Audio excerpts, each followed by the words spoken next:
In August 2018, a man walked into a bakery in Caracas carrying a plastic bag stuffed with Bolivar notes. Not a briefcase, a grocery bag, just to buy 2 loaves of bread and a dozen eggs. By the time he reached the counter, the price had effectively changed since he left home that morning. Venezuela's currency was losing half its value roughly every 26 days. Prices were doubling faster than a newborn baby gains weight.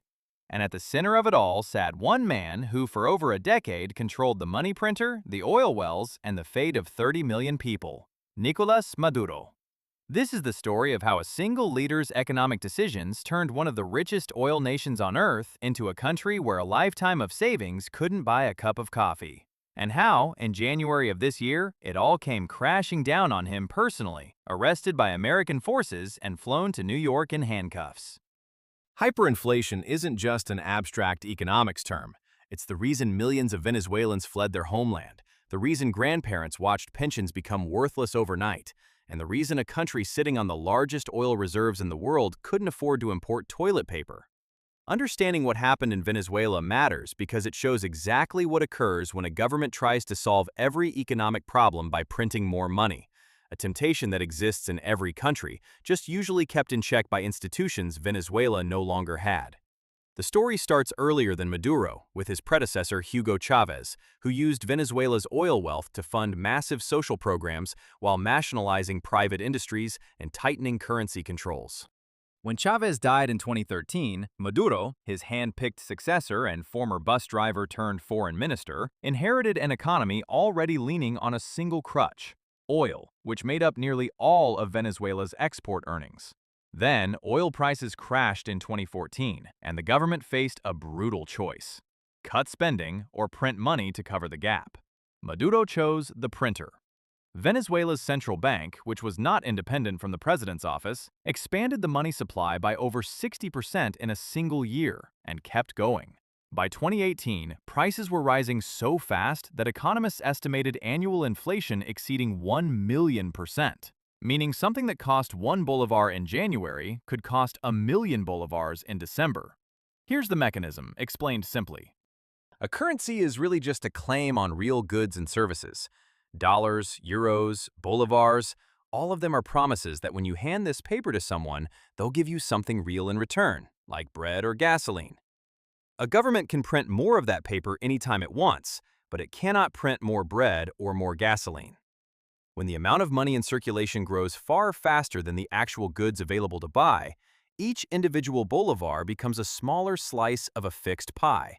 So prices, measured in bolivars, have to rise to reflect that. This is inflation. Too much money chasing too few goods. Hyperinflation is just this same process running out of control, feeding itself. Once people expect prices to keep rising, they spend money immediately rather than saving it, which pushes prices up even faster, which makes people spend even faster, a self-reinforcing spiral. Maduro's government also maintained multiple official exchange rates for converting bolivars to dollars, creating a bizarre situation where anyone with government connections could buy dollars cheaply at the official rate and resell them on the black market for enormous profit, a scheme that enriched a small circle of insiders while draining the country's actual dollar reserves. 3 decisions turned a bad situation into a catastrophe. First, instead of cutting the government's own spending when oil revenue collapsed, Maduro kept printing bolivars to pay salaries and subsidies, treating the symptom while ignoring the disease. Second, price controls meant to protect consumers backfired spectacularly. When the government forced businesses to sell goods below their real cost, those businesses simply stopped producing or selling them, which is why supermarket shelves emptied even as the government insisted prices were fair. Third, rather than admitting the currency had failed, Maduro repeatedly redenominated it, slashing zeros off the bills. 5 zeros in 2018, then 6 more in 2021. Which is like erasing the extra digits on a broken scale instead of fixing the scale. Each time, it bought a few months of calm before the same spiral resumed, because the underlying cause, unrestrained money printing to cover government deficits, was never addressed. The human cost was staggering. Nurses and teachers, paid in a currency evaporating in real time, effectively worked for pennies a month, and public hospitals ran out of basic medicine. An estimated 7 to 8 million Venezuelans, roughly a quarter of the population, left the country entirely between 2014 and 2024, one of the largest displacement crises in modern history, walking across borders into Colombia and Brazil with whatever they could carry. Meanwhile, government-connected elites who could access dollars at favorable official rates or control smuggling routes for subsidized fuel accumulated fortunes, even as ordinary citizens weighed stacks of bolivars on kitchen scales just to make a purchase, because the bills had become too numerous to count individually. By 2025, even after years of the government quietly allowing dollar use to stabilize daily transactions, inflation was still running near 500% annually, according to the IMF.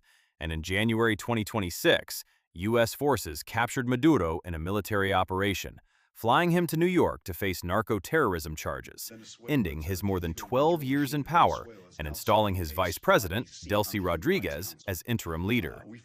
So what should you take away from this? First, watch how a government responds when its main revenue source disappears.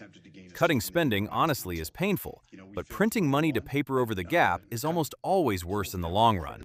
Second, price controls that sound compassionate on a headline often produce empty shelves in practice, because businesses won't sell at a loss for long. Third, when a currency needs its zeros erased more than once, that's not a fix. It's a symptom being hidden rather than treated. Fourth, watch who benefits from complicated exchange rate systems. Usually it's whoever has the connections to exploit the gap between official and real prices, not ordinary citizens. Here's the reframe worth carrying with you. Hyperinflation isn't really about money at all. It's about trust. The moment people stop believing a currency will hold its value tomorrow, that belief collapses faster than any government can print new bills to compensate. If this helped you understand something you'd only half grasped before, subscribe, hit like, and comment with the next economic story or concept you want unpacked. I'm building the next episode from your suggestions.